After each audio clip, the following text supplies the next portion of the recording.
एक बड़े से रेस्टोरेंट में एक छोटी सी फैमिली बैठकर पिज़्ज़ा, बर्गर, नूडल्स और कोल्ड ड्रिंक खा रही होती है।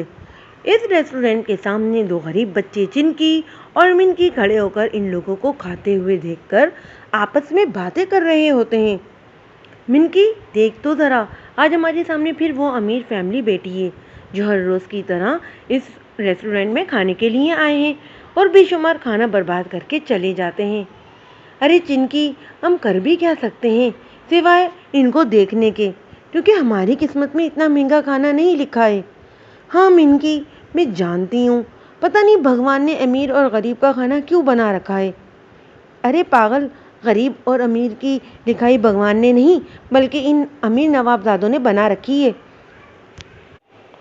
एक तरफ तो चिंकी और मिनकी आपस में बातें कर रही होती हैं और दूसरी तरफ अमीर फैमिली की छोटी लड़की शिका इन दोनों को देखकर अपनी माँ से कहती है, देखो ना माँ, ये दोनों भिखारी दोबारा रेस्टोरेंट के सामने खड़े हो गए हैं और हमारा खाना फेंकने का इंतज़ार कर रहे हैं।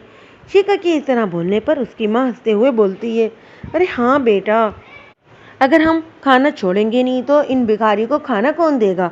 इन्हें भला ऐसा खाना कहाँ मिलता होगा। ये हमारा छोड़ा हुआ ही खाना तो खाते हैं। लेकिन माँ, इनकी ज़िंदगी भी ख़राब ही है।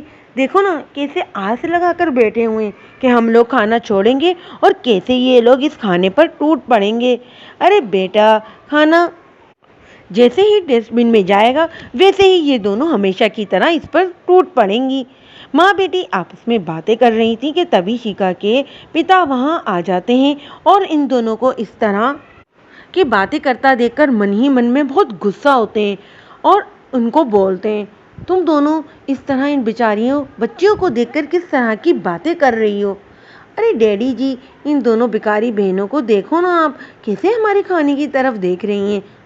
ऐसा लग रहा है कि वो आंखों से ही हमारे खाने को खा रही हैं।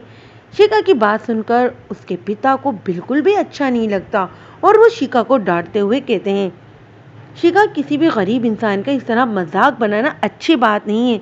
आज तुम अमीर हो और इस बड़े से रेस्टोरेंट में बैठी खाना खा रही हो, तो इसके पीछे तुम्हें पता है तुम्हारे पिता ने कितनी मेहनत की है। इसका तुम्हें अंदाज़ा है कुछ।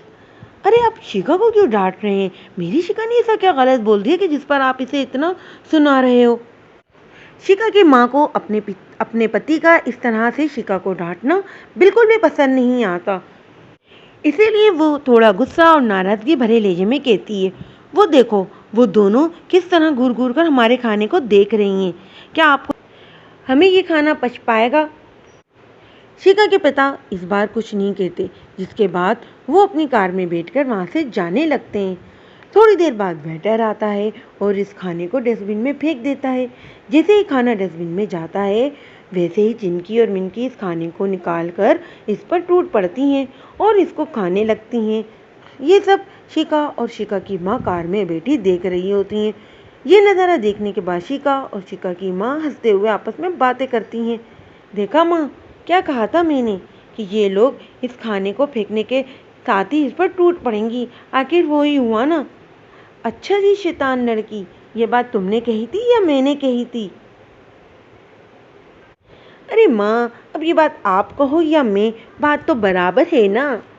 भला उन दोनों माँ बेटी को कार की ठंडक में बैठकर इस बात का क्या अंदाज़ा होना था कि वो दोनों बच्ची कई दिन से भूखी थीं और इसी कारण वो इस डस्टबिन में फेंके हुए खाने पर टूट पड़ी थीं। बस हो चुकी बकवास तुम दोनों की, तो हम चले यहाँ से। इतना कहकर गुस्से में शिका के पिता अपनी कार को काफ़ी स्पीड में चलाकर वहाँ से ले जाते हैं। लेकिन शिका और शिका की माँ की ये बात चिंकी सुन लेती है। अब वो मिनकी को खाना नहीं खाने देती, जिसके बाद वो दोनों अपनी छोटी सी झुग्गी में चली जाती हैं और अपने माता पिता की फ़ोटो को सीने से लगाए दोनों कहती हैं, आप लोग हमें छोड़कर क्यों चले गए। आखिर हमारी क्या गलती थी माँ और पापा। क्या आप हम दोनों को पालना नहीं चाहते थे, इसलिए आपने हम दोनों को छोड़ दिया। चिंकी, नहीं, ऐसा नहीं है। अगर भगवान आज हमें इतने बुरे दिन दिखा रहे हैं तो तुम देखना, एक ना एक दिन वो हमें अच्छे दिन भी दिखाएंगे।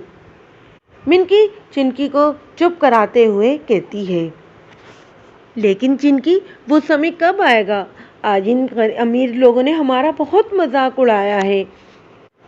तुम देखना, भगवान इनको एक दिन ज़रूर सबक सिखाएगा।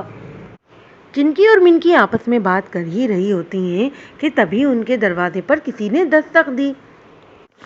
चिंकी दरवाज़ा खोलती है और वो देखती है कि एक अमीर आदमी उनके दरवाजे पर खड़ा है और वो अमीर आदमी कोई और नहीं, शिका के पिताजी थे।